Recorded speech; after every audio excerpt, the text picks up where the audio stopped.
Buenos días. Vamos a explicar en este video tutorial el bloque 9.6, el estándar 9.6, que explica los factores de la evolución demográfica de España en el primer tercio del siglo XX. Bueno, antes de empezar, obviamente, espero que estéis todos bien. Quiero pediros disculpas porque la plataforma Moodle está fallando, no la de nuestro centro, sino toda la de el dominio de la Consejería de Educación, pues te puedes imaginar por qué motivo, ¿no? Así que intentaré subirlo lo antes posible, pero el acceso y sobre todo el uso, pues a lo mejor nos va a llevar unas horas en las que toda esta intensidad del tráfico se vaya reduciendo. Hablaba hace un momento por teléfono con alguno de los profesores del centro que también está intentando emplear esta herramienta y otras respecto a la situación que vivimos. Y bueno, pues claro, como uno es historiador, siempre parece que le tira el tema hacia lo suyo, ¿no? Bueno, pues imagínate si esta situación que estamos viviendo ahora es más o menos impactante para nosotros, ¿cómo sería una guerra civil o cómo sería, y ahora vamos a hablar también de ello, la epidemia de gripe de 1918? O sea, esto nos parece mucho, nos parece, me decía esta profesora, es que es casi como una serie de Netflix de estas de terror, de mal rollo, ¿no? Sí, tipo Chernóbil o algo así. Bueno, es cierto que esto es un momento histórico, que estás viviendo un momento histórico, un momento especialmente álgido en cuanto a comportamiento social, algo que nos afecta a todos, ¿no? Imagínate esto a la escala de cómo es realmente una guerra. A veces tenemos la mala costumbre de pensar la guerra civil española y nos lo imaginamos como si fuera una película que pasa a otro, que no tiene este tipo de cosas, ¿no? De tener que estar todo el día uno escondido, refugiado, limitado, etcétera, etcétera. Vale, pues fin de esta primera eh, exhortación. Mirad, si recuerdas bien, había un estándar que era el 8.1, en donde veíamos esto mismo, la población, el crecimiento de la población, pero referido al siglo XIX. Ahí, si recuerdas, las dos ideas fundamentales eran que se trata de un periodo de crecimiento muy lento. Mira, este es un gráfico de cómo crece la población. A ver, un segundito, voy a quitar esto de aquí. Cómo crece la población desde la mitad del siglo XIX hasta, bueno, dura hasta 2007. Aquí, por ejemplo, esto no entra en nuestro estándar, simplemente para hablar de este gráfico. Vemos que ya empieza a repuntar otra vez la natalidad y esto es gracias a la inmigración, a los inmigrantes. Pero bueno, como vemos en este gráfico hay datos. Lo primero, desde 1858. Recuerda que en 1855 es un año donde pasan muchísimas cosas, ¿no? La desamortización de Madoz, huelga general, la primera huelga general en España, etc.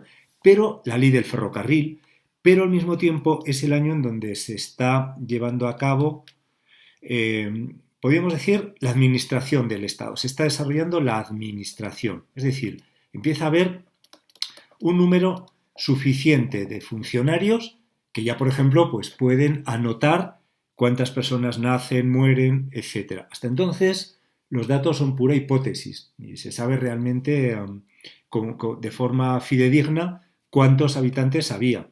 Esto se extrapola a partir de consulta de libros de fallecidos, de nacidos de distintas iglesias, diócesis. Bueno, y por cierto, también es curioso, ya que tengo este gráfico aquí, ver cómo hay unos años de vacío. Estos años de vacío, de caos, corresponden, si te das cuenta, a 1869, cuando empieza la gloriosa. Bueno, la gloriosa es del 68, pero bueno, a continuación, podemos decir, ¿no? Y prácticamente hasta que vuelve la restauración borbónica. Ahí tenemos ese periodo de unos 5 años en donde hay ausencia de datos. Pero bueno, estoy hablando todavía del estándar anterior, ¿no? ¿Qué pasa en el siglo XIX? Pues habíamos visto episodios de distintas pandemias, de distintos enfermedades, como es por ejemplo la fiebre amarilla. Recordad que esta es la que provoca una enorme mortalidad este año, en el año 98, entre las personas que van a combatir en Cuba, ¿no? Gran parte de los que mueren en Cuba es así. O, por ejemplo, estos otros picos que corresponden con episodios de tifus, de cólera, de malaria, otras enfermedades. La malaria en las zonas que todavía eran abundantes, donde había lagunas, donde había humedales. Estos humedales, como vamos a ver en este otro momento histórico, se van a reducir, ¿no? Para tener más medidas higiénicas. Bueno, quiero decir que aquí hay picos, ¿no? En la mortalidad hay picos que corresponden con, por supuesto, algunos otros episodios también bélicos, guerras, por ejemplo, la Tercera Guerra Carlista, etc. Y simplemente, como decía, enfermedades. Esto desaparece de forma más o menos nítida con esta excepción. Ahora ya vamos a ir paso por paso, en la parte que nos interesa, que es el primer tercio del siglo XX, es decir, hasta 1933, o ampliando un poquito más hasta la Guerra Civil. De la Guerra Civil ya damos cuenta un poco más adelante en otro estándar. Bueno, por tanto, centrándonos un poco, estamos viendo este periodo, los 30 primeros años, o los 33 primeros años, eso es un tercio, ¿no? 33 años del siglo XX, en donde la población, pues oye, a ojo de buen cubero, lo primero que vemos es que va creciendo, ¿no? Me refiero a lo siguiente. Voy a borrar esto para que no te distraiga. Entonces, decía, la población va creciendo porque esta línea verde es la natalidad, esta línea roja la mortalidad y por tanto lo que hay entre medias, lo que está pintado de color verde, es el crecimiento vegetativo, ¿no? Como vemos aquí, pues hombre, es cierto que aquí es muy variado, hay momentos o años muy elevado y otros muy reducido, ¿no? Pero aquí en general la tendencia es a que esto se vaya aumentando. Sobre todo si te das cuenta aquí, sobre todo si te das cuenta a medida que pasa el tiempo, o si quieres, en los años 20. Una vez pasado este pico terrible con las 300.000 víctimas en España, que es la gripe de 1818, de la que luego vamos a ver un pequeño vídeo y vamos a hablar. Entonces, como dos datos de entrada, dos datos fundamentales. Crecimiento mucho más estable que en el siglo XIX y crecimiento, podemos decir, así exponencial, ¿no? Que va aumentando, va aumentando. Entonces, así podemos decir como dos datos fundamentales. A principios del siglo, o sea, en 1900, hay 18,5 millones de habitantes y solo 30 años después, en 1930, tenemos ya 23,5 millones de habitantes. Así que fijaos que en este periodo, en estos 30 años, ha crecido la población 5 millones de habitantes. Bueno, esto es para que veas, y bueno, ¿esto qué significa en el concurso general de la historia española? Es decir, en el devenir general. Por supuesto, todos estos datos, ya acabo de decir que son una simple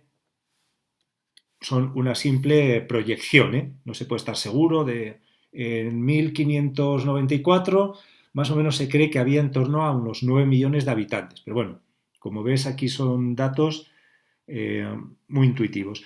Lo cierto es que la población ha crecido poco, la población empieza a crecer algo más, primero a finales del siglo XVIII, pero ya de manera un poquito más decidida, sobre todo en la segunda mitad del siglo XIX y de manera mucho más continua a partir de 1900. Es decir, dicho en términos reducidos, estamos en una fase, en un momento de despegue demográfico, que luego ya, salvo acontecimientos puntuales, la guerra civil y la posguerra, no se va a detener, ¿no? No se va a detener hasta aproximadamente 1975, donde ya empieza el recorte demográfico y salvo con algunos inputs, algunas entradas, como pueda ser como decía, la llegada de inmigrantes pues se ralentiza, ¿no? A partir de 1975. Pero centrado en el periodo que nos ocupa, podemos poner este titular periodístico. Entramos en la fase de despegue demográfico. Que no es simplemente el despegue demográfico, como os pongo también en el estándar, hay un ritmo ligeramente superior al siglo XIX, que a su vez es muy superior a toda la historia anterior. Bueno, pues decía que no es solo una cuestión de cifra, de número de personas, ¿no? También tenemos que hablar, también tenemos que analizar un poco la composición de la población. Es cierto, insisto, que tenemos ahí, y luego lo volveremos a comentar, algún aspecto que interrumpe esta progresión. Por ejemplo, las guerras africanas o las guerras en Marruecos. Habíamos visto el otro día, bueno, si queréis lo trato ahora, por quitarlo de la ecuación. El desastre del Barranco de Lobos, que causa ni más ni menos que 10.000 muertos. O todo el desastre del anual posterior, ¿no? Hasta 1926, con el desembarco de Primo de Rivera, que lo acabamos de ver en Alucemas, no podemos dar por liquidado el tema colonial y significa un número elevado de muertos. Bueno, en 1909, además, la Semana Trágica. No digo que sea demográficamente muy cuantioso el efecto, pero bueno, pues no deja de significar un cierto pico de mortalidad que se suma a la mortalidad directamente devenida de la guerra.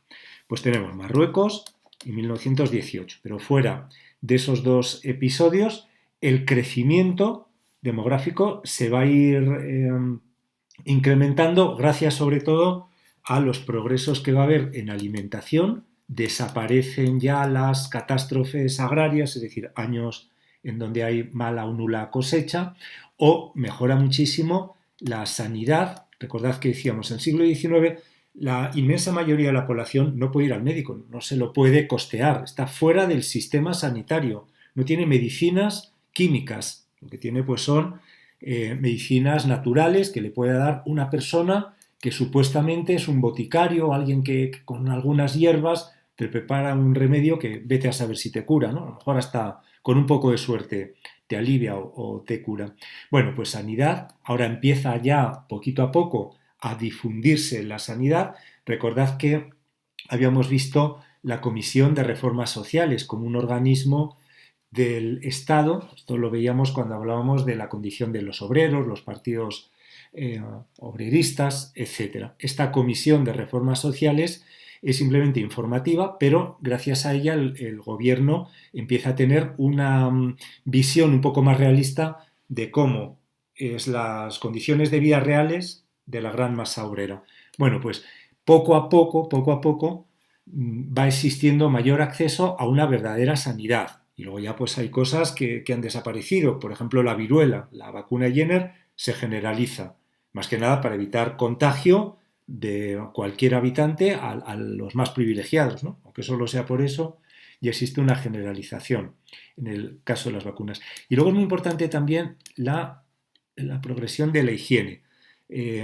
Empieza ya a, por ejemplo, esto ya venía de antes, de secarse lagunas, como decía antes, o humedales, empieza ya a controlarse enfermedades que hasta entonces eran importantes, como malaria, o enfermedades que estaban derivadas de la falta de recogida de basuras. Cada vez hay más normativa impidiendo que las calles sean un lodazal o estén sucias, etc. Entonces, todas estas medidas higiénicas a veces son tan importantes o más como las medidas médicas y, por supuesto, la propia alimentación.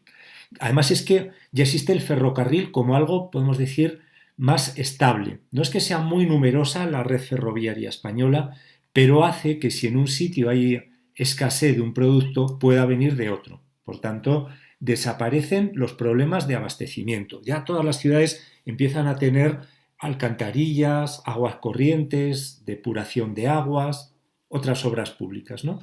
Hemos visto, por ejemplo, cómo con Primo de Rivera y especialmente a partir de 1924, 25, etcétera, empiezan las obras públicas, los pantanos. Bueno, pues gran parte de esas obras inciden aquí en la mejora de la higiene, es decir, que la gente beba agua en mejores condiciones que hasta entonces.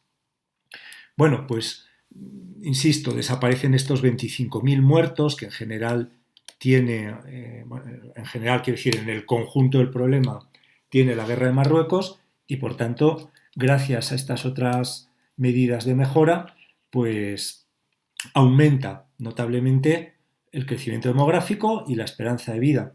La esperanza de vida que a principio de siglo era 30 años, 34 según algunas otras fuentes, 35 como mucho. Esto lo habíamos visto en el estándar 8.1.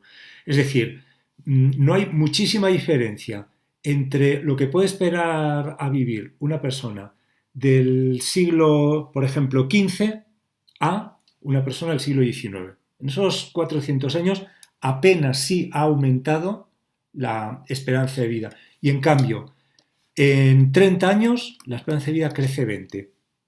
Es decir, es un periodo de gran aumento en cuanto a la mejora de las condiciones de vida. Bueno, también hay cambios, decía que no se trata solo del número de personas, sino tenemos que analizar los cambios internos que hay, ¿no? Uno de ellos, pues la población en 1900 es joven, la población es joven, mayoritariamente joven. La mayoría de la población está en este grupo de 0 a 15 años, mientras que en cambio la población que tiene 60 años o más, como ves, apenas es el 9%. Fijaos qué diferencia con respecto al año 2000, ¿no? España ha pasado a ser un país viejo, un país con más del 12% de población de más de 65 años, que esto es lo que se considera un país envejecido. España tiene en la actualidad prácticamente un 15% de población de 65 años o más. Bueno, pues población joven, nos quedamos con esta idea, con este gráfico. Y al mismo tiempo aumenta también la densidad, aunque todavía es una densidad baja. Hoy podemos hablar de una densidad de 93 habitantes por kilómetro cuadrado. Como sabes, la fórmula de densidad es población entre superficie. Está medida en kilómetros cuadrados. La superficie española, vamos a redondear, sería unos 500.000 habitantes. Es un poquito menos, pero bueno, números redondos, 500.000. Y pasamos en 1900 de esos 18,5 millones, que por tanto nos da 37,2 habitantes por kilómetro cuadrado, a 1930, donde ya hay 23,5 millones de habitantes, todos estos números redondos, y entonces sería 47 habitantes por kilómetro cuadrado. Es decir, es un momento en donde aumenta prácticamente 10 habitantes por kilómetro cuadrado. Con todo, pues todavía es una densidad baja. Bueno, vuelvo a este gráfico de aquí. Reflejamos eso, los 30, los 50 años de esperanza de vida, 18,5, 23,5, esos 25.000 muertos de África, la gripe del 18 y, como decía, estas tres medidas fundamentales: alimentación, sanidad y higiene, obras públicas e incluso el fin del problema de Marruecos. Fíjate que si nos fijamos ya en la natalidad y en la mortalidad, vemos que para 1900 la natalidad es aproximadamente 33, tenemos aquí más o menos 1900, y corresponde a este 33 por 1000, es decir, cada 1000 personas, por cada 1000 personas, cada año nacen 33 niños. Eso quiere decir 33% de natalidad. Es una natalidad alta, como se corresponde con una sociedad fundamentalmente agraria. Y en cambio, en 1930, y entonces me tendría que ir aproximadamente aquí, la natalidad ha bajado al 25 por 1000. Es decir, ha bajado un 8 por 1000. Bueno, podemos decir, muy leve descenso de la natalidad. El porqué de este descenso pues tiene que ver con dos cosas. Una, que cada vez hay más habitantes que viven en las ciudades y por tanto tener hijos ya no es mano de obra necesaria. En los primeros momentos de la revolución industrial hemos dicho que sí, pero ahora es que ya está prohibido el trabajo infantil, con lo cual no es un recurso económico el tener un hijo en la ciudad. Y en segundo lugar, porque la tendencia anterior es tienes 6, 8 hijos y pueden sobrevivir 4, 3, etcétera, mientras que eso ya se está superando, con lo cual la gente tiene menos hijos, pero estos sí que sobreviven. En cambio, lo que vemos que experimenta un mayor cambio, mayor retroceso, es la mortalidad. Entonces, si me vengo aquí más o menos hacia el año 1900, tenemos aproximadamente un 24, 25, creo que la cifra que os pongo en el estándar es, no, 28, perdón, 28, no 24, 28 por 1000, y en cambio si vamos al final del periodo que estamos estudiando, es decir, a 1930, aproximadamente la cifra es de un 15 por 1000. Entonces, claro, si cojo los dos datos que he dicho, en el primer año nacen 33 de cada 1000, pero mueren 28. Entonces, el crecimiento vegetativo, es decir, la diferencia entre la natalidad y la mortalidad, es muy, muy bajo, ¿no? 5 por 1000. Mientras que si cojo los otros dos datos, que sería 25 de natalidad en 1930 y 15 de mortalidad, ¿os dais cuenta? La cifra ha crecido notablemente. El crecimiento vegetativo, que es lo que os decía antes, se ha ampliado. Antes decía así, ¿no? Esta es la diferencia entre nacidos y muertos. Pero hay que hablar también de otros parámetros, otros aspectos que estén relacionados con la población, no solo natalidad, mortalidad, etc. Y la cifra clave es que aumenta notablemente la urbanización. Este gráfico tiene aquí la población rural, como ves, 1900, y bueno, aunque no tenemos 1930, pero la tendencia ya la ves, ¿no? Podemos decir, la tendencia es esta. La población rural va decreciendo y claro, como los dos suman 100, pues si decrece de un lado, implica que del otro lado aumenta. Entonces, ya no es solo una cuestión del porcentaje global, hay una migración del campo que se va mecanizando poco a poco hacia la ciudad, sino también que algunas ciudades empiezan a concentrar población. El 30% de la población vive en ciudades de 20.000 o más habitantes. Y esto significa un 10% más que en 1900. Y sobre todo, además de crecer las ciudades de 20.000 habitantes, crecen las grandes ciudades. Madrid, Barcelona, Sevilla, Bilbao, Valencia, Zaragoza. Bueno, pues los municipios, en cambio, de menos de 1.000 habitantes, piensa que en España en este año hay unos 8.000 y pico pueblos. Bueno, pues los de menos de 1.000 habitantes cada vez juntos tienen menos población. Van perdiendo población desde prácticamente 1900. Bueno, pero no es una cuestión solo ya de dónde vive la población, sino la mentalidad de la población.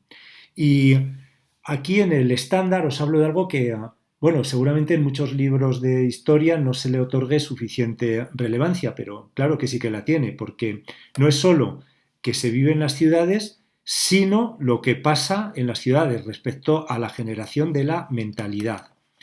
Digo, la palabra clave es una mentalidad más mesocrática, que es lo que voy a explicar ahora, porque imagino que esta palabra te resulte un poco compleja. Mesocrática quiere decir de clase media.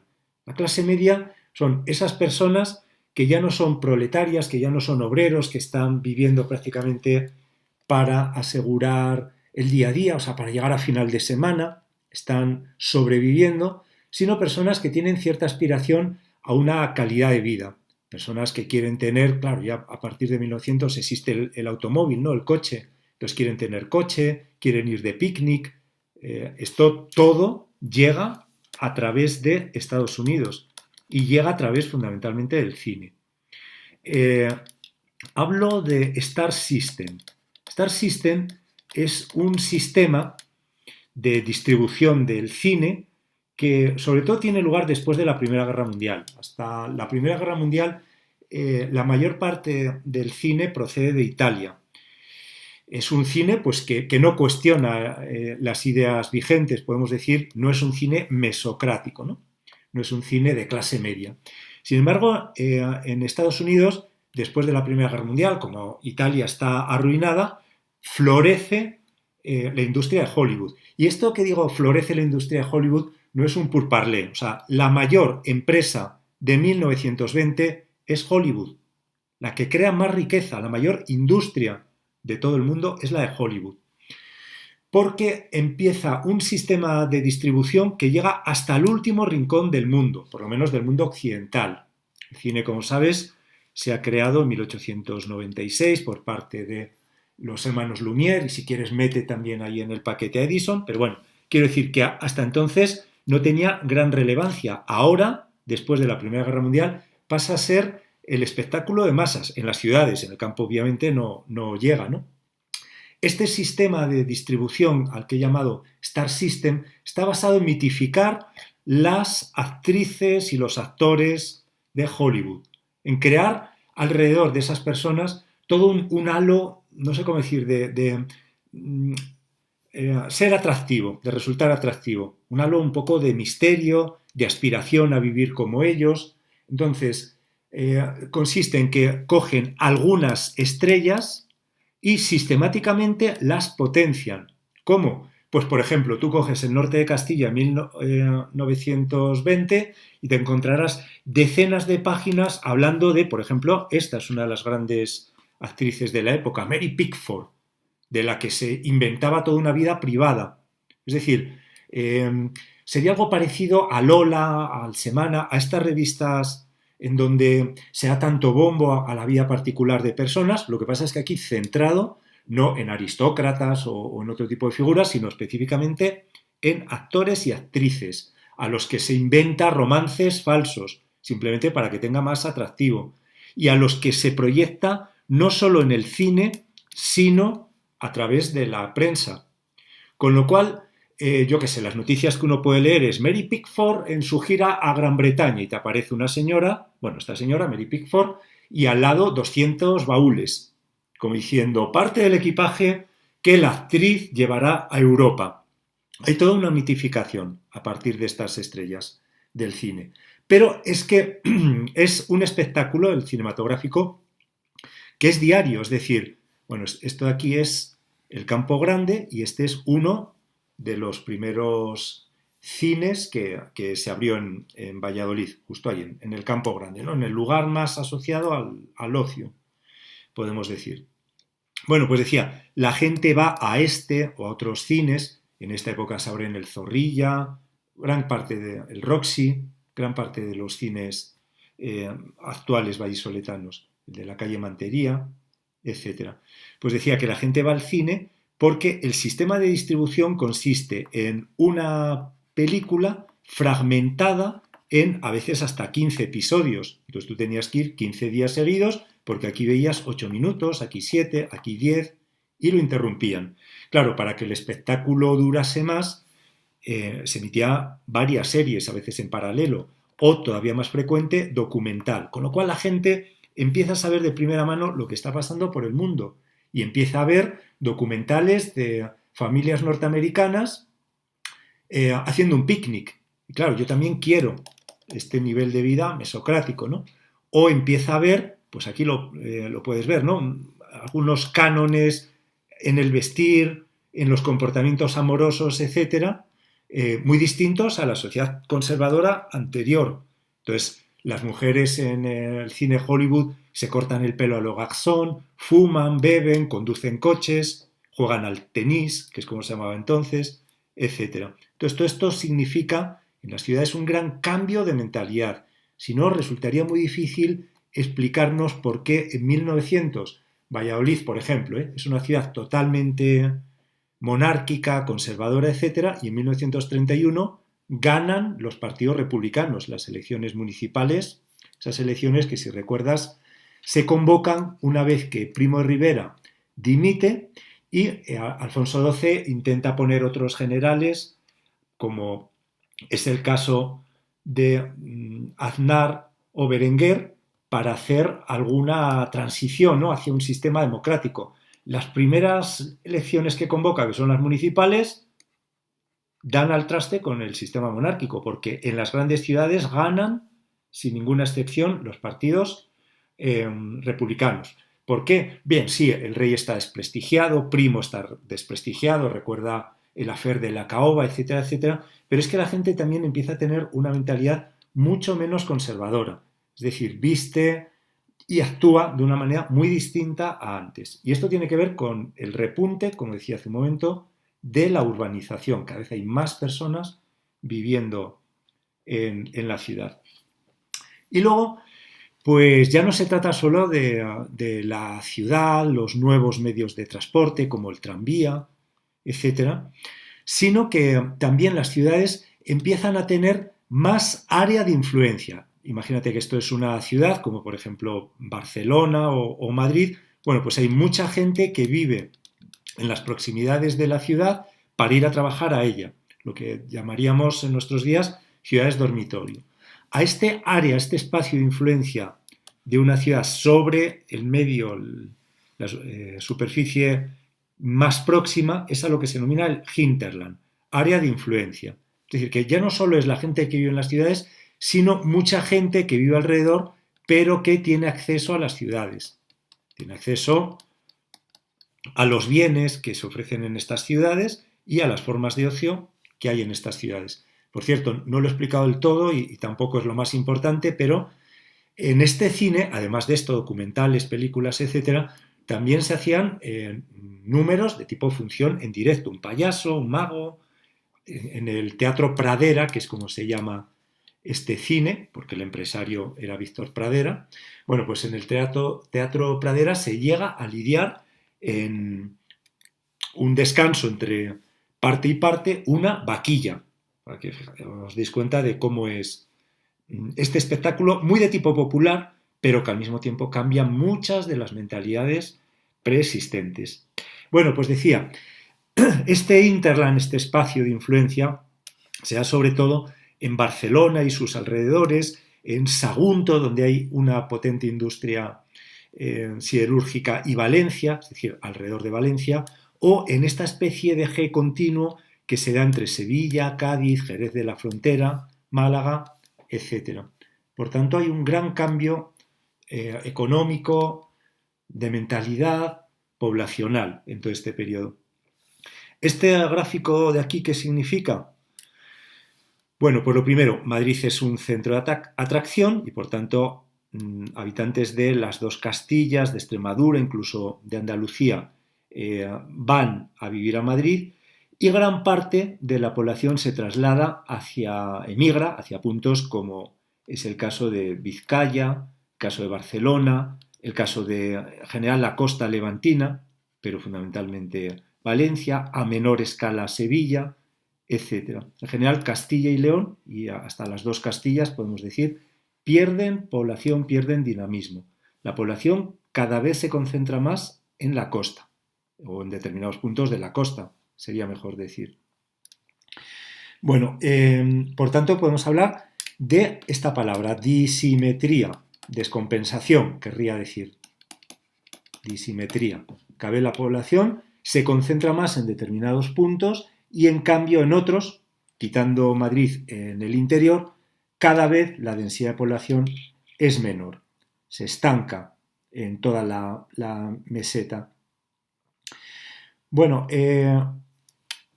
claro, aquí hay algunos aspectos que ayudan a entender esto, como es, por ejemplo, la Primera Guerra Mundial, ¿no? Esos años en donde las fábricas aumentan el número de trabajadores porque se puede producir todo lo que quieras, que tienes asegurada la venta. Entonces, este factor, la Primera Guerra Mundial, también aumenta el que la población se traslade a Madrid, a Vizcaya, a Cataluña, etc. El interior, pues experimenta un crecimiento bastante débil. Claro, las regiones más tradicionalistas, como son Extremadura y Andalucía, los valles del Guadalquivir y el Guadiana, siguen teniendo una alta tasa de natalidad, o más tasa de natalidad que otras más avanzadas, como es el caso de, sobre todo, Cataluña y Madrid. Esto también acentúa las diferencias no solo en cuanto a la eh, concentración de la población, a dónde vive la población, sino también en cuanto a los comportamientos demográficos que tiene.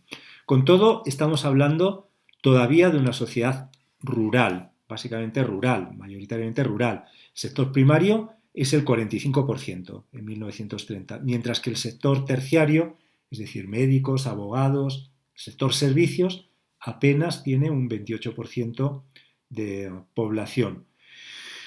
Bueno, focos que se ven especialmente afectados, que pierden población, que de ellos sale población, sale migrantes, Canarias, Galicia, Asturias, Santander, es decir, la cornisa cantábrica, excepto el País Vasco.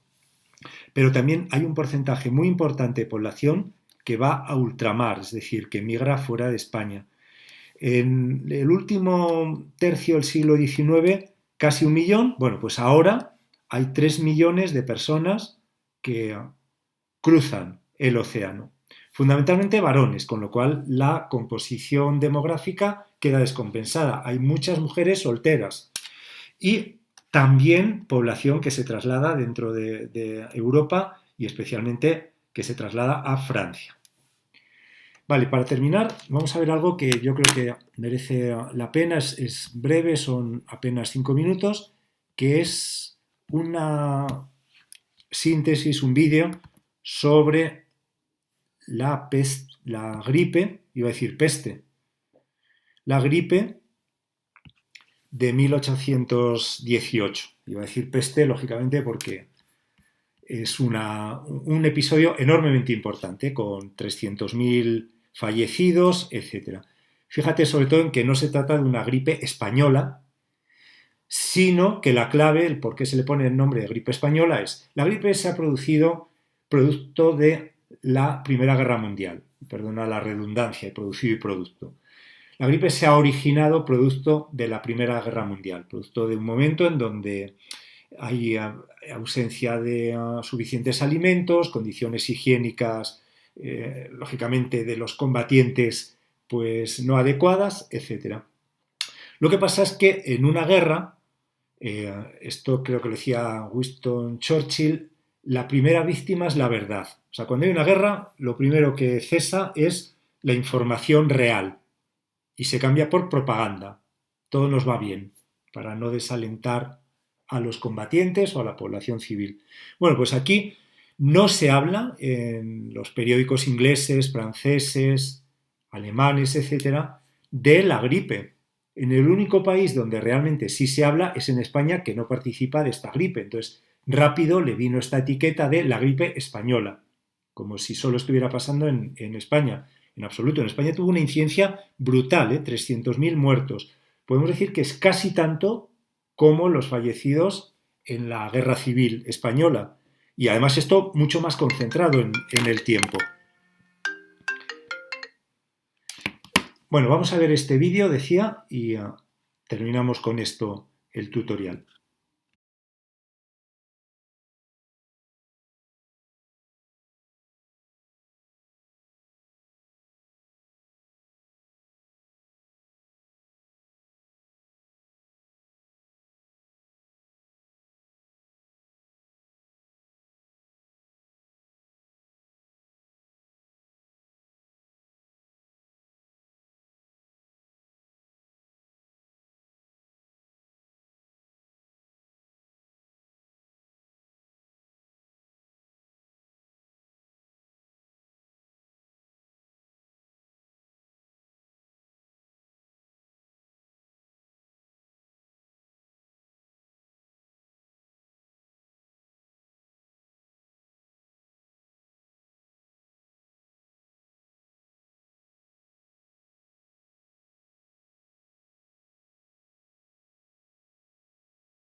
COVID-19.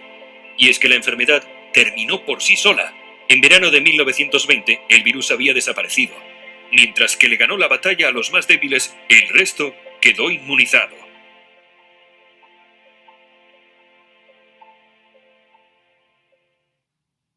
Un saludo.